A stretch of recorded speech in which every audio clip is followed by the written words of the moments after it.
sponsor's commercial before the episode started, and then no interruptions till the end of the show, and then you'd get another sponsor's commercial. So your mind had a chance to generate that picture and hang on to it without interruption. What a change things have gone into now. You're interrupted every 3 minutes.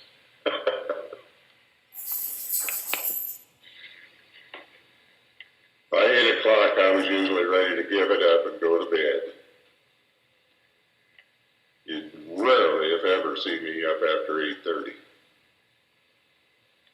I'd just go toddling on upstairs and hit the bed. Get ready for another day of activities, and I was perfectly happy.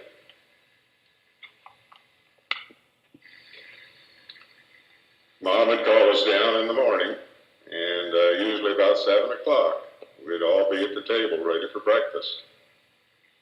And that was our routine. Have breakfast in the breakfast room, and everybody in their place. I always got to sit back by the geraniums. I didn't like that. Mom always had geraniums sitting down by the window at the end of the table. And my place was right in front of it. I didn't have much rank in those days. As school activities led to spring with Valentine's Day, school ground games, then May Day with the big maypole dance, which we had learned to do. We all look forward to summer vacation. The routine doesn't change that much for your grade school years. It is ball games, hide and seek, slingshots, roller skates, pushmobiles, and then eventually trikes and bikes, and expanded neighbors or areas of neighborhood. Your radius of action each year from the home block to 6 or 8 blocks. You make more friends, find new ways to challenge your behavior. BB guns are owned by some, and friendship gives you a chance to use one from time to time. Hunting sparrows was the big game. Anywhere, anytime, if you knew someone who owned a BB gun. I didn't own one, but I knew a girl up on the corner that would loan me hers. So I got along pretty good. My hunting instincts were born in that period. I could sneak around and get up on a spatsy anytime. And if I could get a halfway decent shot, usually hit it. Didn't want to waste BBs. So I was careful. I just got real good. Patsy, our cat, she loved me for that. I'd bring a couple home and she'd wolf those babies down.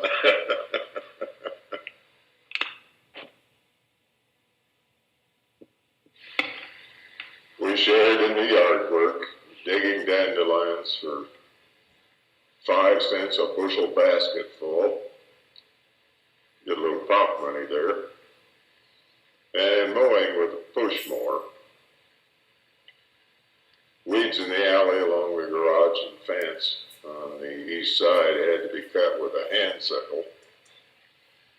Blisters on our hands were quite common as a result of using these tools. It seemed like the job was never finished. It just went on and on.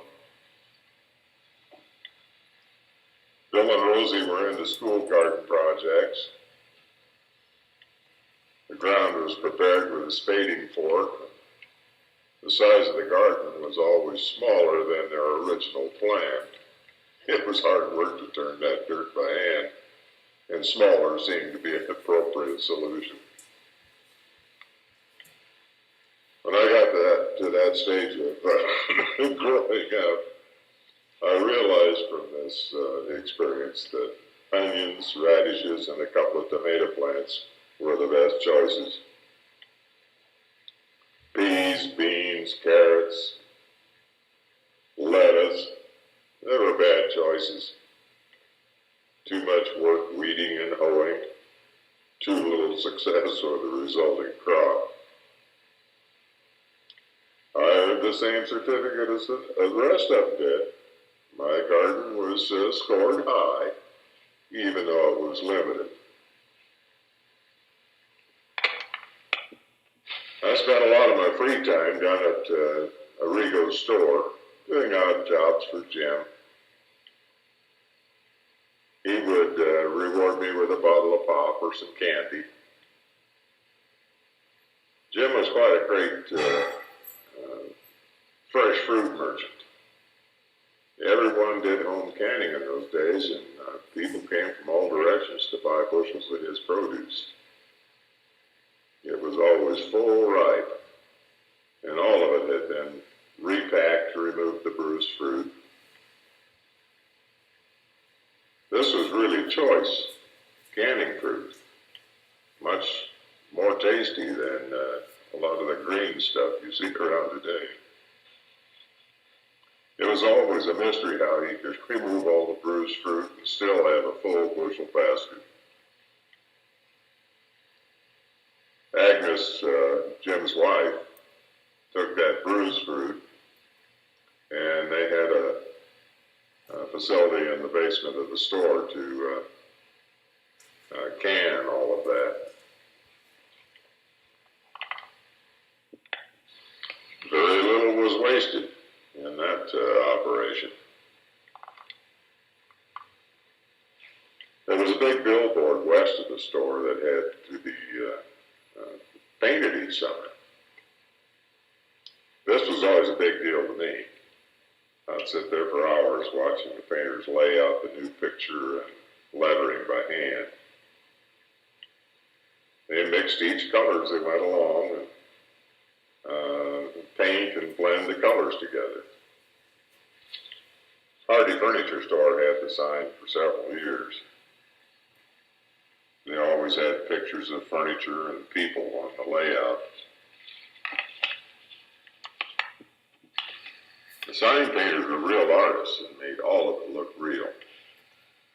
This was a picture 30 feet long and 12 feet high in full living color. It would take two painters about 2 weeks to finish the job. From time to time, they'd ask me if they were doing it right. Sometimes they didn't like my answers, but they did listen. They became my good friends, and we'd talk a lot when they took a coffee break or ate their lunch. As I look back, this art was the basis for the painted by the numbers art developed in the 50s and 60s. Only they worked from a picture with a grid overlay and had to plot everything from that to the signboard. They were really terrific. Well, if there was ever a thrill to summer's end, it had to be the State Fair. On Veterans Day, which was opening Sunday, the American Legion would have a big parade from downtown to the fairgrounds.